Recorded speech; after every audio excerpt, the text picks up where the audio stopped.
Fis-qarja mill-Gvern intqal li fis-sentenza tagħha l-Qorti tal-Appell xejnet għal kollox u ġabet fix-xejn id-dikjarazzjoni falsa li ressaq taħt ġurament il-kap tal-Oppożizzjoni Bernard Grech, jiġifieri li l-Prim Ministru kien instab ħatem il-Qorti tal-Appell ta' ingannu kollużjoni ma' Stewart Healthcare.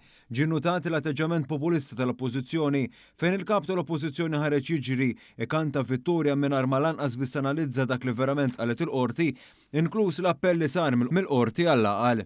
Starija mill-Uffiċċju tal-Avukat tal-Istat qalet kif is-sentenza li ngħatat mill-Qorti tal-Appell ikkonfermat fil-parti l-kbira tagħha sentenza tal-Prim Awla tal-Qorti Ċivili li kienet ingħatat f'Lulju li għadda. Is-sentenza ta' tnejn ikkonfermat l-indipendenza u l-awtonomija tal-Avukat tal-Istat li jieħu dik it-tip ta' azzjoni differenti minn dak mitlub mill-kap tal-Oppożizzjoni Bernard Grech u Adrian Delija.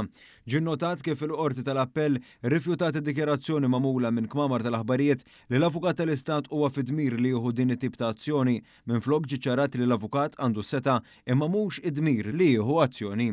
Sa dan it-tant stqarrija mill-Partit Laburista qalet li l-Partit Nazzjonalista baqa' bl-istess problema li jikdeb u jdawwar kif jaqbillu dak li ma jduqx għal widnejh. Intqal li l-ebda spin mi se tbiddel il-fatti u għalhekk illum kompla jinkexef kif l-uniku interess tal-Oppożizzjoni huwa dak partiġan u mhux tal-poplu.